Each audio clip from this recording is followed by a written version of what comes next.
There is something sitting in your kitchen right now that can permanently destroy the source of almost any bad smell in your home.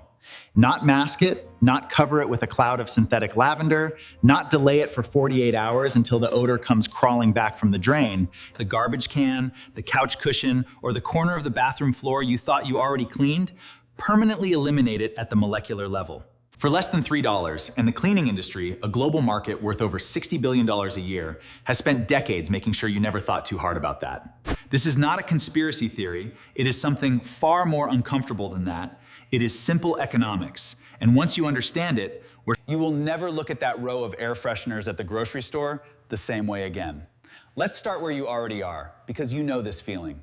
You walk into your kitchen on a Tuesday morning, you emptied the trash the night before, you wiped the counter, you ran the dishwasher, and yet there is still something there, faint, stubborn, somewhere between yesterday's dinner and something you can't name, so you reach for the spray under the sink. You press the nozzle twice, maybe 3 times. The room fills with a scent described on the label as fresh linen or ocean breeze. You breathe in. It smells better, you leave, an hour later the smell is back. You've repeated this ritual hundreds of times, maybe thousands, and at roughly $5 to $8 per bottle. With a lifespan of about 3 to 4 weeks in an average household, you've spent somewhere between $80 and $150 a year just on the illusion of cleanliness. Multiply that across a country, and you start to understand what this industry is actually selling you. Not a solution, a subscription. The smell comes back because you never removed it, you buried it temporarily under a chemical fog, but the molecules responsible for that odor, the hydrogen sulfide compounds, the ammonia derivatives, the volatile organic acids produced by bacterial decomposition, are still there. Spraying a perfumed aerosol on top of them is the equivalent of painting over rust. It looks fine for a while, then the structure underneath reasserts itself. What you have always needed, is something that reacts directly with those odor-causing molecules and converts them into something that has no smell at all. Something that neutralizes, not disguises, something that attacks the chemistry of the problem rather than your perception of it, that something has been sitting in your pantry the entire time. Baking soda, white distilled vinegar, 2 ingredients so ordinary they barely register as remarkable, combined in the right way, at the right concentrations, in the right application, they do something that no $12 enzymatic spray, no $25 plug-in diffuser, no $40 activated charge, speed or permanence, and the mechanism behind it is not folklore, it is not a grandmother's trick passed down without evidence, it is basic, documented, peer-reviewed chemistry that chemists and material scientists have understood for well over a century. But before we get to how it works, there's a question worth sitting with for a moment. Why don't you already know this? Why? In an era where information travels at the speed of light, in a world where people have reverse-engineered pharmaceutical compounds, and in home labs and rebuilt ancient pottery techniques from YouTube, does the combination of 2 pantry staples remain something most people have never considered? As a serious odor elimination strategy, that question has an answer, and the answer is both logical and deeply frustrating. First, let's travel back. Sodium bicarbonate, what we call baking soda, was first isolated in its pure, stable form in the early 19th century. Nicolas Leblanc, a French chemist, developed the industrial process for producing sodium carbonate in 1791, which paved the way for the broader understanding and production of bicarbonates by the 1840s. Baking soda was being commercially manufactured and sold for culinary purposes, but its deodorizing properties were recognized almost immediately by I just noticed that surfaces treated with it stopped smelling bad. Housekeepers in Victorian England kept open boxes of bicarbonate near pantries and food storage areas. Hospitals in the early 20th century used sodium bicarbonate solutions to clean surfaces where organic matter, blood, waste. The United States Army used bicarbonate-based solutions in field hospitals during World War I to manage hygiene in environments where none of this was accidental. These were people observing results over time and trusting what they saw. Vinegar has an even older history. Acetic acid, the active compound in white distilled vinegar, has been documented as a cleaning and preservation agent going back to ancient Egypt, roughly 3000 BCE. Egyptian household records, preserved on papyrus and later translated by archaeologists in the early 20th century, describe acidic fermented liquids being used to clean storage vessels that had developed foul odors from previous contents. Roman soldiers carried posca, a mixture of water and wine vinegar, partly as a disinfectant and deodorizer.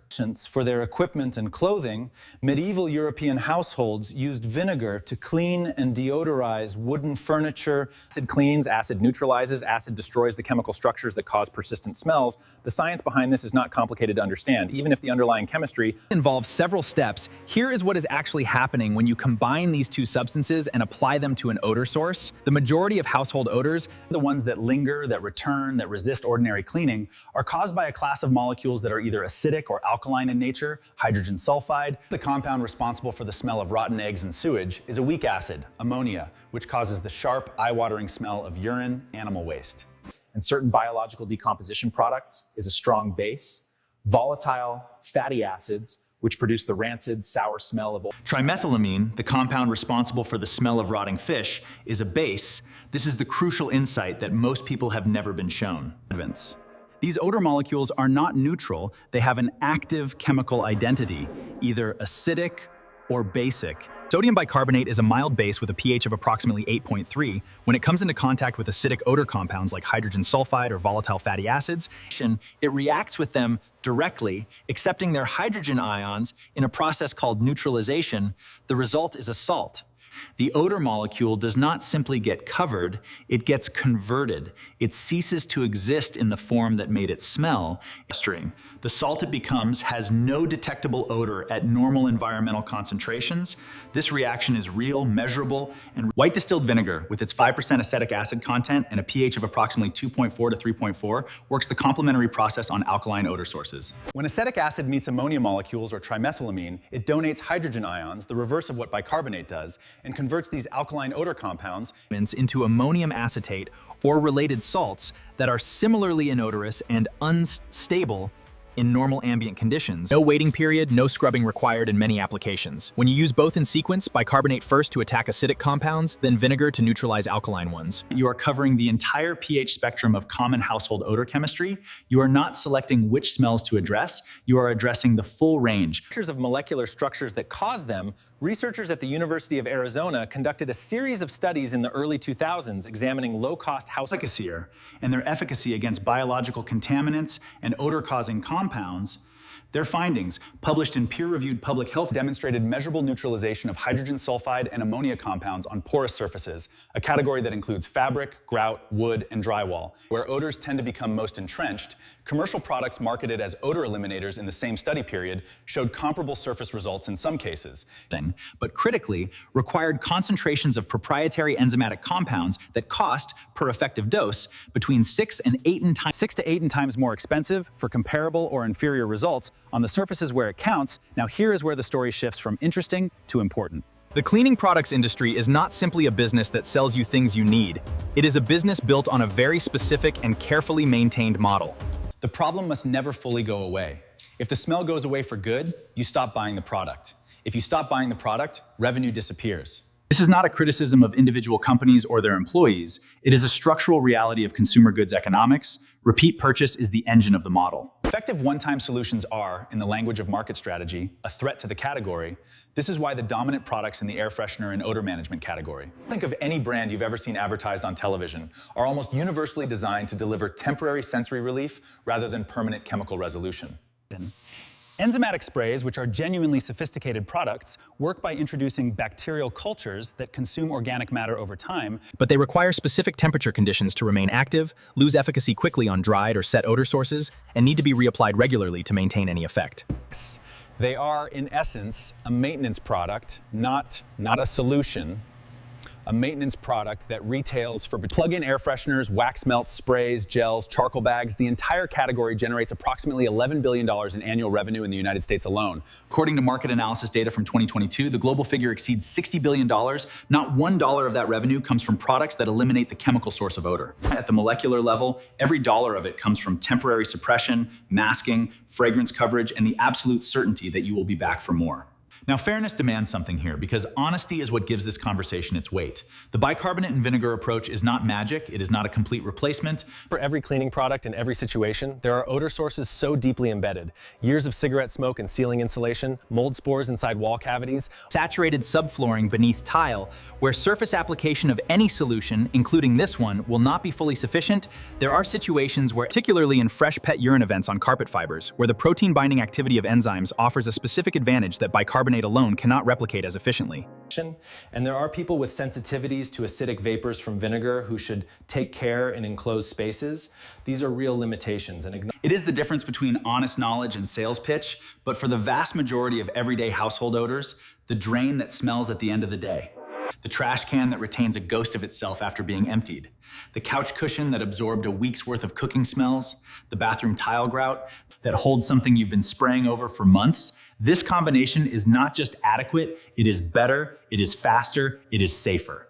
And at a cost of roughly $2.80 for enough material to treat an entire home, it is so economically irrelevant to purchase that you almost certainly already have. Both ingredients sitting in your kitchen right now, here's how to do it. For hard, non-porous surfaces, tiles, sinks, countertops, drain basins, Mix 1 tablespoon of baking soda with half a cup of white distilled vinegar in an open container. The fizzing reaction you see is the immediate acid-base neutralization. Releasing carbon dioxide, let it finish fizzing, then apply the solution directly to the surface with a cloth or sponge. Let it sit for 3 to 5 minutes.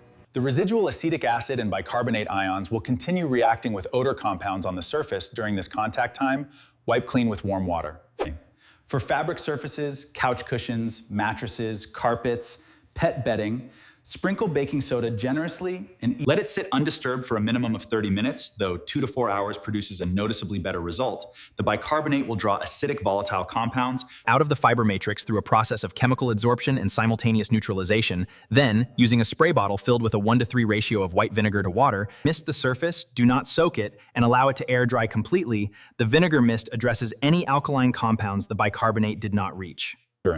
And the mild acidity also inhibits bacterial regrowth, which is typically the ongoing source of fabric odor over time. With concentrated odor buildup, pour a 1/4 cup of baking soda directly into the drain or container, followed immediately by a 1/4 cup of undiluted white vinegar. Let the reaction work for 10 minutes before flushing with hot water. The turbulence of the fizzing reaction physically dislodges organic material from interior surfaces.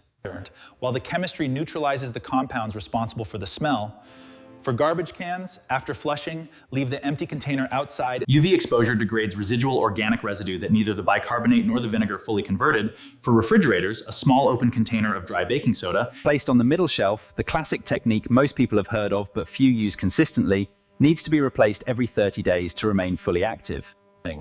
As the bicarbonate absorbs and neutralizes acidic volatiles from food storage, its surface area becomes progressively saturated. It is a 30-day maintenance cycle, but at a cost of roughly 25 cents per month, it is the most efficient refrigerator deodorizing strategy known to domestic chemistry. There is something larger happening here than a cleaning tip, something worth naming. For most of human history, practical knowledge, the real, tested, working knowledge Of how to maintain a home, preserve food, clean surfaces, neutralize odors, repair materials. Lived in families, it was passed from person to person. generation to generation, not because it was written down, but because it worked, and because it was cheap, and because people who had very little could not afford solutions. And that required constant repurchase, the industrialization of consumer goods in the mid-20th century began to systematically replace that knowledge. But effectively, comprehensively, over generations, the practical intelligence that told a grandmother to reach for bicarbonate, To reach for a product with a logo on it, you were not born ignorant of this. You were marketed into a particular kind of forgetting. a profitable amnesia where the answer to a $3 problem became a $150 a year habit, repeated automatically without question, because every surface you encountered. Every advertisement, every supermarket shelf placement, every sponsored cleaning tutorial online pointed you away from the cupboard and in the sense of being locked away or suppressed. It was simply deprioritized, made to seem old-fashioned, reframed as the crude predecessor to something more advanced. And the more sophisticated sounding the alternative, enzyme-activated, nanotechnology-infused, pH-balance disrupting, Already sitting in your kitchen, already costing almost nothing, you are not less intelligent for not knowing this. You are the product of an information environment that was designed to make you reach for something else. Understanding that is not a reason for anger, though anger is a reasonable response.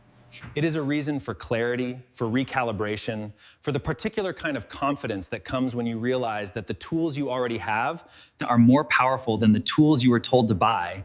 The smell in your kitchen does not require a subscription. It requires a reaction. And the reaction costs $3, takes 5 minutes, and leaves the surface you treated not just smelling better, but chemically cleaner at the molecular level. Than it has ever been after a spray of synthetic ocean breeze. That is not a small thing. That is the difference between the illusion of cleanliness and the real thing. And now that you can see that difference, you cannot unsee it. The ingredients are already in your kitchen. They were always there. The question was never whether they worked. The question was whether you knew to use them. Now you do.